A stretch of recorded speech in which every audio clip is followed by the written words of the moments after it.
Hello everyone and welcome back to another episode of Overcoming Graduation with Brian Drury, a show where I work to teach you everything I wished I'd known about life to help you graduate to the next level on your own. Today is another installment of The Morning Commute, where I take my ride to work in the morning to share a short but powerful message with you to help you kick your day off on the right foot. And today's message is this: the identity shift. This morning, my day started off a little different than I expected. I have some stomach issues that have gotten better over the years, but ever since 2 abdominal surgeries, occasionally, based off certain factors, I'll wake up with a lot of pain in my stomach. And it can be triggered by things I eat or stress, and it's gotten better and better as I'm choosing a different mentality about it and really working on almost the internal healing, which might sound silly, but just changing the mindset and the mentality about how I approach it, because for so long I said, this is just how it is. This is my reality. And my body coincided with that reality. My body leaned into that reality like, oh, okay, this is what happens every time we have this type of food. This is what happens every time we have this level of stress. Okay, if you say so. And lately, very recently, only in the past couple months, have I started to choose a different reality. And it's amazing how my body goes, okay, you got it. Okay, so we don't do that. We're healed now. So this happens far, far less. Almost to the point where it's surprising. It used to be every morning. It used to be a very convenient excuse to why I never had energy. I always felt tired. So an interesting thing happens when we start to pay attention and we start to shift our internal dialogue. Our reality can start to shift. And so on most mornings like this, I would say, you know what? I'm just going to call it. I know I got up early, but I'm kind of in pain. I'm not going to do my workout. I'm not going to do my exercise stuff. I'm not going to, I'm just going to take it easy and go through. But this morning, as the habits I am building are getting stronger through consistency, I said, you know what? No, I want to do my morning planks. I want to do my morning pull-ups. I want to have my English breakfast tea with a little coconut oil and turmeric. However the hell you pronounce that. I've heard it pronounced so many different ways. I want to journal in the morning because I journaled last night for the first time in a long time, and I know it's such a therapeutic activity and exercise and thing for me to do, yet I still resist it, which drives me nuts. And I'm like, why am I resisting these things that are so good for me? Why do I find something that works and then push it away? Oh, you know what? When I did that, I felt just happier and more grateful, more peaceful, and I had more clarity on who I was and why I was feeling the things I was thinking, and I didn't have as much chatter in my mind because I was actually putting it out on paper and really giving myself a chance to look at it from a third-person perspective and not just have it running around in my head. Yeah, I'm going to stop that. Makes no sense. It doesn't make any sense at all until we start to learn about identity. And we start to come back to how we define ourselves. And the whole reason this idea for this episode came up was because of what I listened to during my morning planks. Because what my normal morning routine is get up, get into a plank position. Well, all right, get up, pick the video or audio track I'm going to listen to, and then do 3 minutes and 30 seconds of planks, minimum. No matter whether I'm tired, sore, stay in that strict plank for 3 minutes and 30 seconds. And a lot of mornings, there's a track called Joe Rogan Growth on YouTube that I listen to. I absolutely love. It's about 3 minutes. It's 3:35, I think. And that one I listen to every day for a long time. And sometimes I still go back to that one because it's super powerful. And I love the message. And it talks about waking up and getting past the starting block in the morning. But there's other times I want to connect with new people, new ideas. I want something to take my mind to a different place, because that's also a part of it. The planks become more of an activity and an exercise in breathing and calming and concentrating and focusing and being present and challenging my limiting beliefs, because I'm sitting there and I'm like, I can't do anymore. When that first pops up, I go, yes, you can. And every time I say, yes, I can, I'm right. In fact, there was one time I did over 8 minutes straight of planking. Whereas when I did that, it was only a couple weeks prior that I thought doing 5 minutes would be near impossible. Because that was the most I had ever done in my life. I did a 5-minute plank back in high school. And it wasn't a strict plank. That was a plank where my knees never went down, but I would shift back into, like almost like a downward dog yoga position. The interesting thing that's happening now is I'm seeing much is playing into all of this, because I put down and I said, for some reason, I'm drawn to this 3-minute track. I don't think I listened to the whole thing. For some reason, that title and that picture that's calling to me, felt it in my heart. I was like, that's where my intuition is. That's where voice is. That's where the wisdom is. When I listen there, good things happen. When I quiet all the other bullshit around me. And so I said, all right, I'm going to listen to this one. I put it on. And he talked about his identity. He talked about how the idea of quitting when he faced adversity, the idea of not being his best, is not something that he accepts. He doesn't allow that into his identity. He doesn't give himself permission to believe that he is capable of giving less than his best. And therefore, he doesn't. He said that he believes that his wife, his children, the community around him, his people, his family, they deserve his best every single day. And he deserves his best every single day. That's the big thing. I know there's a lot of altruistic people out there. I know there's a lot of martyrs, and I know I've been one of them so many times where I'm like, I need to do this for other people, and I'm not doing shit for myself, in the sense of I'm not allowing myself to see that I have worth and value and I deserve to be loved. Not that I need it from somebody else, but I deserve to give myself love. In many times, many cases in my life, there were situations where I was looking to have someone else fill my love tank. I wanted somebody else to do it. So I was like, I'm going to give. And I know I'll get the love back. I'm not expecting it, but that love will come back through other people, through other sources. And I realized that's a losing game, because it ends up just being this pouring and pouring and pouring and waiting for love to come, when we realize that it's within us all along.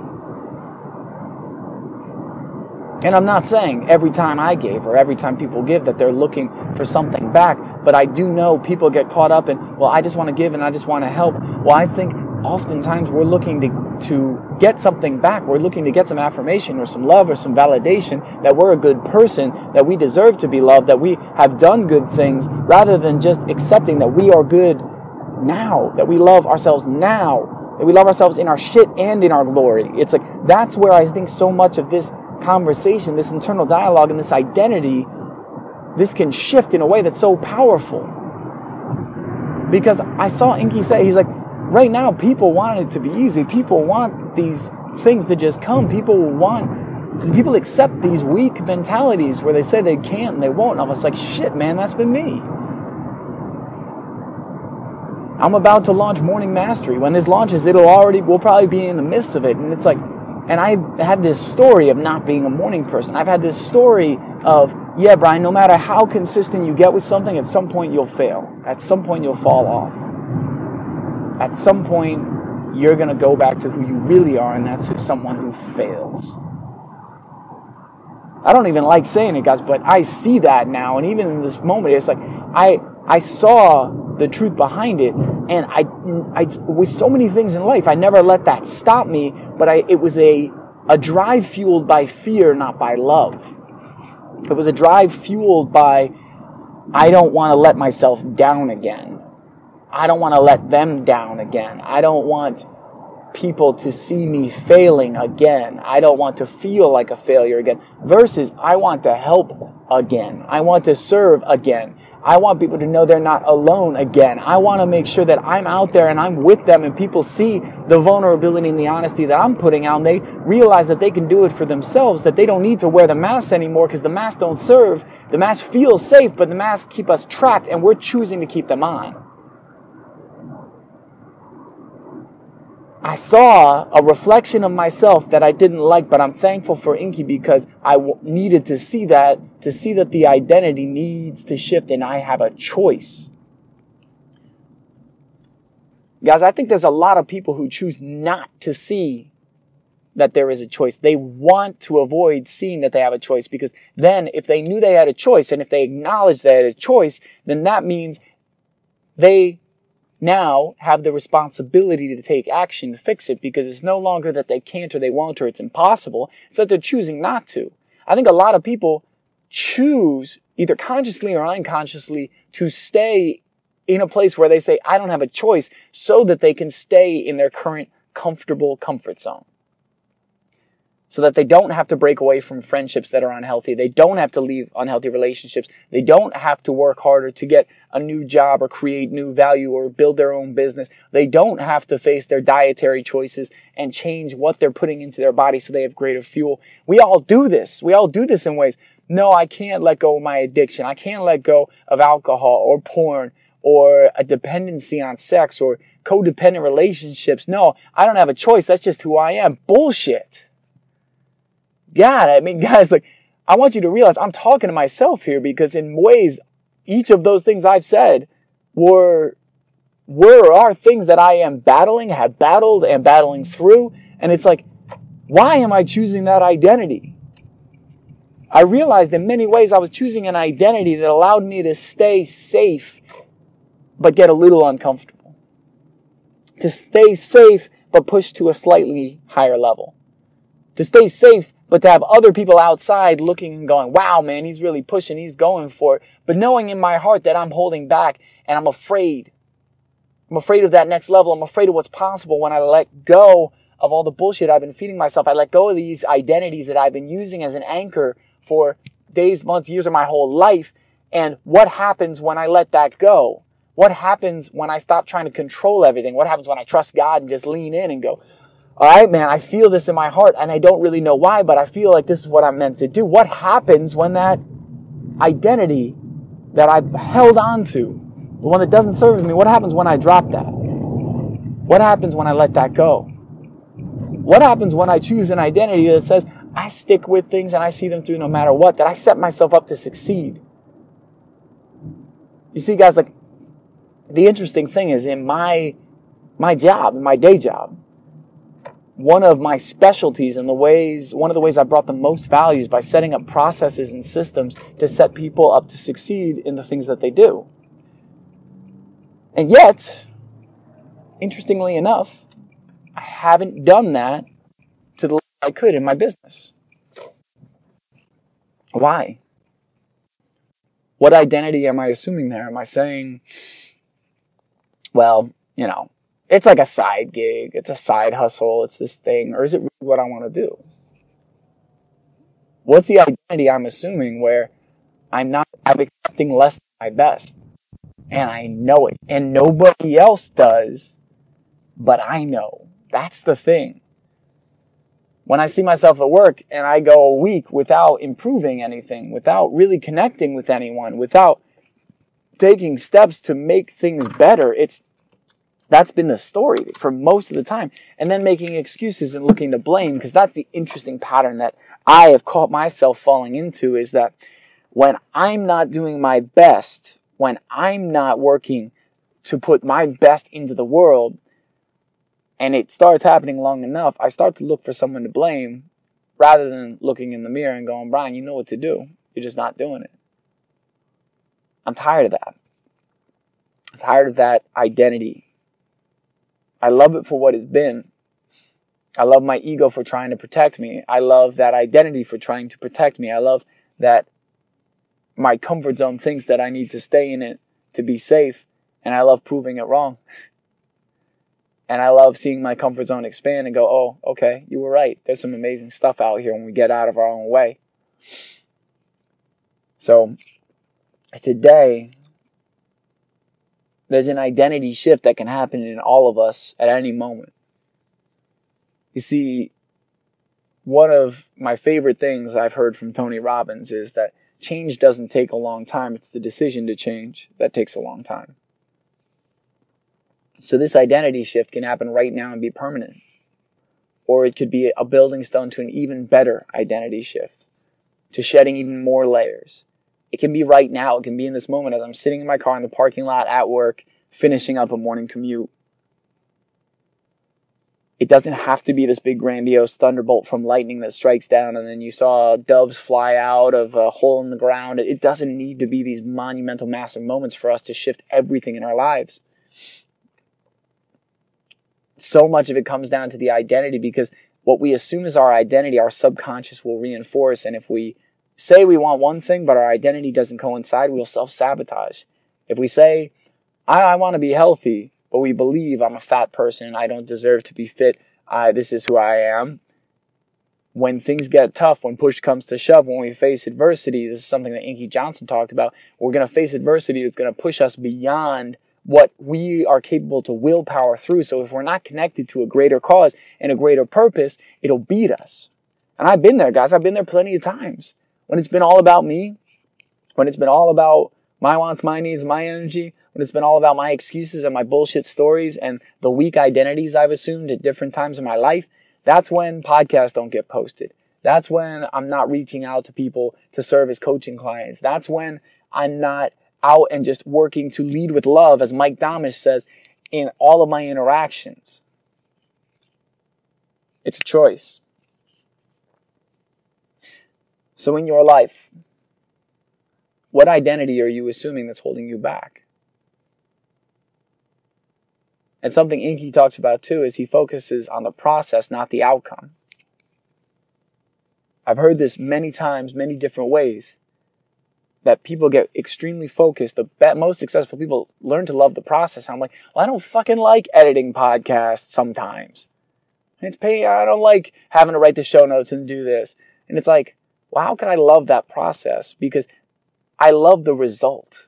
I love getting the episodes out. I love recording the episodes. So how can I love this whole process, this whole growth, and stop feeling like I'll be happy when? And that comes from shifting identity. We don't need to accept or assume an identity we've had our whole lives. We don't need to keep it any longer. In this moment, we have a choice. Every moment we have a choice. And this is as much a reminder for me as it is for everyone listening, for you out there right now, because I needed this message today.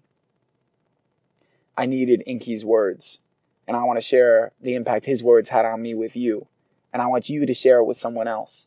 Whether you do it audibly, whether you share this on social media, whatever. Share this, spread this. If this benefits you, spread it more, because we can be multipliers in the world as we work to share messages that empower and inspire. So where in your life are you assuming an identity that doesn't serve you? Where are you assuming an identity that allows you and gives you permission to be weak, scared, alone, distant, not the version of you really want to be? What's the most empowering identity you can think of? And what's one step you could take to start taking action on that identity? One thing you could do daily, one small thing that shows you through your actions that this isn't just an internal shift, but this internal shift has external results, because it all starts with the internal shift. I love you guys. Thank you all for listening today. Thank you for being a part of this. Thank you for joining me on this morning commute. If you haven't already, be sure to subscribe to the podcast on iTunes, Stitcher, or Google Play. If this episode was of value to you, like I said, share. Get it out. Share in every way you can, because that will help more people. And I want you to be able to serve people and help people through sharing powerful messages. And if this helped you, it will help someone else in your group. It will help a friend or family member. It will help someone else. The only way we can know if it's going to benefit people is if we make the effort to put out messages that help. And sometimes it's our own words. Sometimes it's someone else's. If you just go and share the Inky Johnson speech as any one of his, fantastic.